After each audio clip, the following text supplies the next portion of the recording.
Hi, everyone. I'm Rena Ninen. Thank you for joining us. President Donald Trump met with a bipartisan group of lawmakers today for high-stakes talks about immigration. The group is working to reach a deal to protect so-called dreamers after the president announced last year an end to the program that shields them. They're trying to find a compromise before a government funding deadline January 19th. But the president has a list of demands that he wants addressed in the agreement. He wants funding for a border wall. He also wants to close immigration enforcement loopholes, eliminate the visa lottery program, and the so-called chain or family-based migration. Despite those demands, today, he still insisted he wants a bipartisan bill. My positions are going to be what the people in this room come up with. I am very much reliant on the people in this room. I know most of the people on both sides. I have a lot of respect for the people on both sides. And what I approve is going to be very much reliant on what the people in this room come to me with. I have great confidence in the people. If they come to me with things that I'm not in love with, I'm going to do it because I respect them. Joining me now from Politico is Politico reporter Kevin Robillard. So, Kevin, the president wants an $18 million for a border wall in exchange for a Dreamers deal. Where are lawmakers at this point on reaching any sort of agreement on immigration? I think they're still a little ways off, but clearly they have this deadline, and I think this is something that at least Democrats really want to deal on this, and I think there's elements of the Republican Party that really want to deal on this. Really keeping the Dreamers here and protecting them from deportation and, really perhaps giving them a pathway to citizenship. All of this in public opinion and polling is extremely, extremely popular.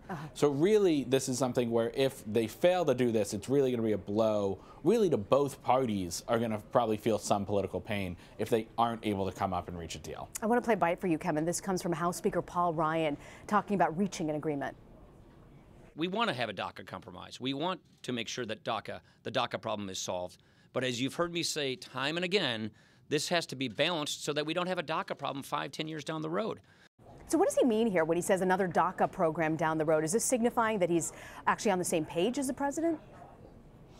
Perhaps. I mean, look, Republicans to get a bill, really, Paul Ryan is basically in this situation where he not only needs a majority of the House, which would be pretty easy to get a majority of the House to vote for one of these bills.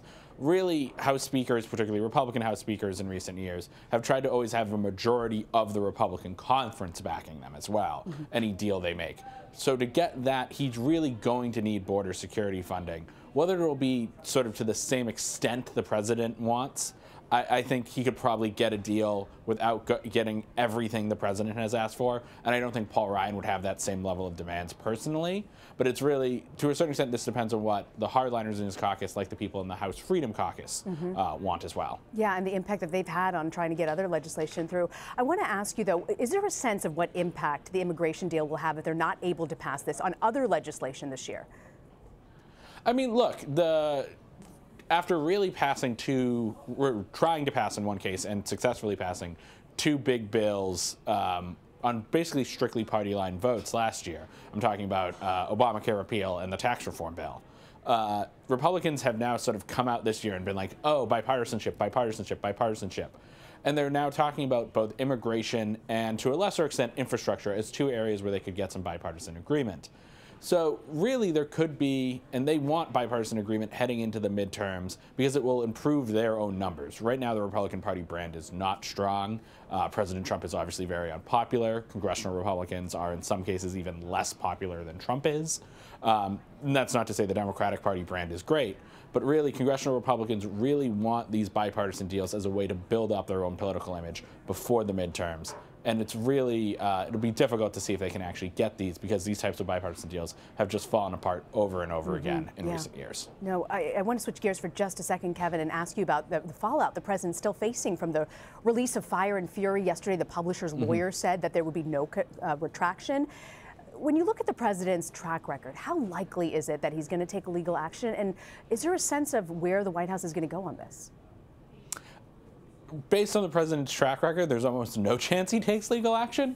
The president has long threatened lawsuits in the press without ever actually following through on them, particularly libel lawsuits and defamation lawsuits. Really, under United States law, a libel lawsuit against a public figure, particularly someone as public as the president, would be very, very, very difficult for the president to win. And also, look, the president, like I said, he threatens these types of lawsuits all the time. Most recently, if you think back to the closing days of the 2016 campaign, he repeatedly threatened to sue the woman who accused him of sexual assault. Those lawsuits obviously never happened.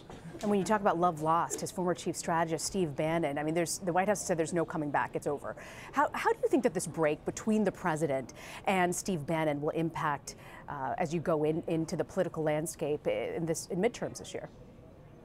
It'll have some impact. It's really unclear how much impact it will have, partially because it was never totally clear how much impact Bannon himself would have. Bannon talked a very big game. He said he was going to primary every incumbent Republican senator except Ted Cruz. He was going to, reorient the Republican Party in this nationalist direction and oust Mitch McConnell.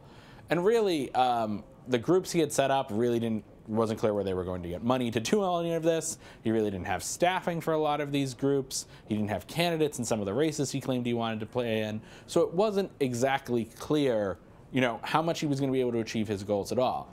That said, without Bannon out there, it's more likely that establishment Republicans will have Trump's ear when it comes to influencing his role in some of these Republican primaries, which means it could end up with him backing incumbents in some races where they want him to back incumbents, or back more sort of establishment moderate candidates in some open primaries. But that said, you just have to look at Sheriff Joe Arpaio, the famously controversial sheriff of Maricopa County. He got into the Arizona Senate race today. That's a really good example. Republicans have had this problem with sort of these renegade, insurgent, very conservative candidates getting into primaries. And they had that problem before Steve Bannon emerged onto the stage, and I think it's going to continue after Steve Bannon goes away. And we heard the president this weekend from Camp David say specifically he's going to weigh in and be active on midterms, so it'll be interesting to watch. Kevin Robillard, thank you so much for joining us, Kevin. Great to be on.